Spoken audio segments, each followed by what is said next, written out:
waktu setelah ngapain itu Pak? Waktu batuk-batuk Batuk-batuk. ya, Iya, batuk sama bersin itu kan anak-anak itu lah.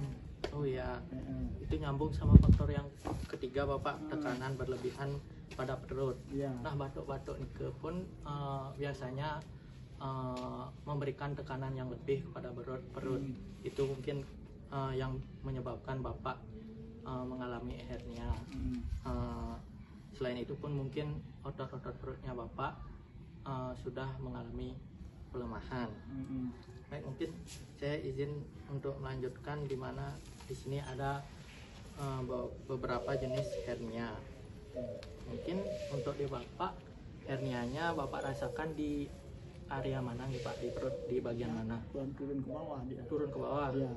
Oke. Jadi lipatan Pahanya. Di buah saknan itu loh. Oh. Dia. Oke. Baik, yang pertama niki ada hernia inguinal namanya Pak.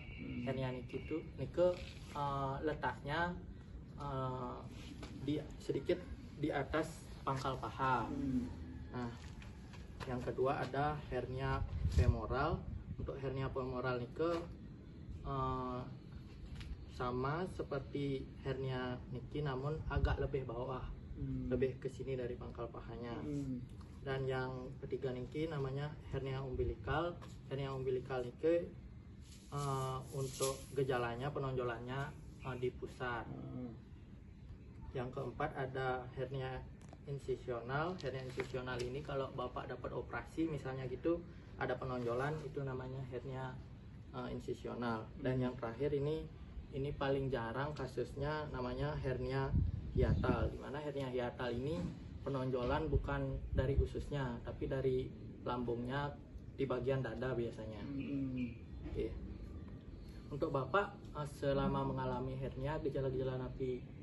Paling agak sakit nyeri-nyeri gitu kan, anak nyeri. Ya. Dia udah turun ke bawah kayaknya. Oh. Jadi kalau di lembah tidurin dia kembali dia Ke atas gitu. normal lagi gitu. Oke. Oh, bebas hari ini nih Kak. Jadi jangan ikut jadi harus di sekretaris Pengurus gitu. ya, di KPP-nya pengurus sekretaris kan ngatur waktu sendiri. Kalau ada masuknya bebas tadinya, kalau kita mau keluar jam berapa gitu kita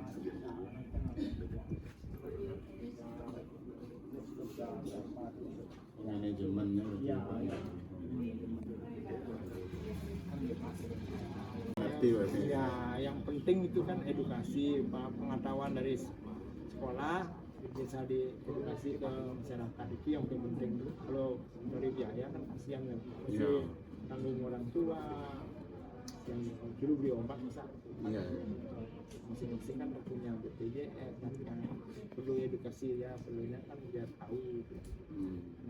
Kesehatan itu yang penting, jadi kita nggak tahu gimana caranya. Itu yang menjaga, itu yang kita tahu, banyak yang nggak tahu, itu yang perlu edukasi. Itu sudah. Jadi mungkin Bapak salah satu mungkin yang istilahnya terbuka mungkin apa sama pengetahuan, masukan dan lain-lainnya Bapak. Karena kan banyak juga kita di luar edukasi, cuman mereka tidak. Persiapan kita nanti bagaimana menjalankan. Iya. Ya, Oh, dari kalau misalkan operasi apakah Bapak sampai siap apa masih? ya, Oh siap. ya, itu kan sudah pasti untuk menaikkan. Iya. Tapi kadang-kadang banyak juga orang bilang berisikonya, kadang satu dinaikin dan satunya turun lagi, dua kali operasi gitu kan, ada gitu kan. Ya bisa. Ada kemungkinan kan? seperti itu. Kan dua dia lubangnya dari lubang situ satu, yang ke sini kadang-kadang yang ini udah dioperasi, udah ditutup, kalau di sebelahnya Satunya pengen dioperasi ya. lagi sekian tahun. Aturan lagi. juga. Ya. Nah itu kadang-kadang kan. Nah mungkin setelah operasi itu kan kita perlu juga mengurangi kegiatan Ya yang pasti itu. kalau udah operasi pasti dah, kalau belum operasi masih bisa kita jalan. Masih bisa. Kalau udah operasi itu kayaknya kurang apa, karena risiko di awal ini perutnya itu kan. Seperti itu. Oh, berarti Bapak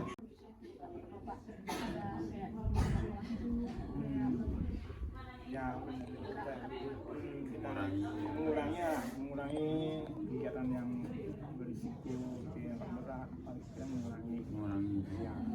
jaga kondisi tetap Bapak olahraga jalan boleh gitu. Berarti udah cek rumah sakit juga ya? Udah dokter dah. Bapak ada pakai alat yang misalnya Nah, ada tapi alat yang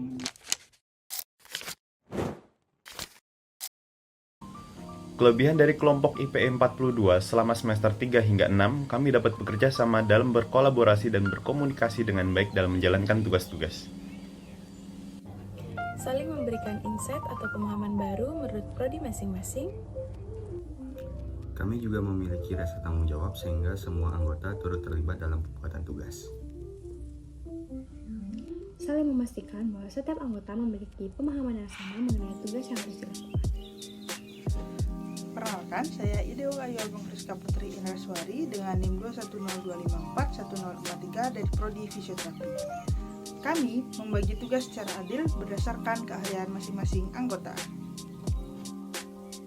Kami juga saling mengingatkan satu sama lain terkait pelaksanaan SGD dan penugasan yang diberikan. Dengan keberagaman kelompok justru dapat memperkaya pengalaman yang kelompok kami miliki. Kekurangan dari kelompok IPE 42 selama semester 3 sampai semester 6 adalah keterbatasan waktu pelaksanaan kegiatan. Sulit untuk menyatukan jadwal antar profesi karena sering terbenturan kegiatan perkuliahan dan kegiatan pelaksanaan IPE. Perkenalkan, nama saya Newani Patija dengan 3 digit NIM terakhir 218 dari Prodi PSSK. Kekurangan lainnya yaitu saat pelaksanaan diskusi terkadang beberapa anggota pasif dalam memberikan argumen. Terima kasih. seringkali kelompok IPE kami ini kesulitan untuk mengatur waktu dalam melaksanakan jadwal praktik lapangan karena adanya perbedaan jadwal perkuliahan yang dilaksanakan oleh tiap program studi. Selain itu, terkadang terdapat ketidakseimbangan dalam tingkat kontribusi anggota kelompok dalam menjalankan tugas. Perkenalkan, saya Rebecca Angelia dengan NIM 21025611131 dari program studi Sarjana Kesehatan Masyarakat. Terlepas dari segala kekurangan dan juga kelebihan, kelompok kami telah melakukan yang terbaik sesuai dengan kompetensi kami untuk dapat berkontribusi dalam menjalankan kegiatan perkuliahan serta pelaksanaan penugasan IPE dari semester 3 sampai semester 6 ini. Dengan demikian, kami berharap dapat memperkuat dan juga mengembangkan kompetensi IPE ini di masa depan sehingga dapat menuju praktik interprofesional yang lebih baik.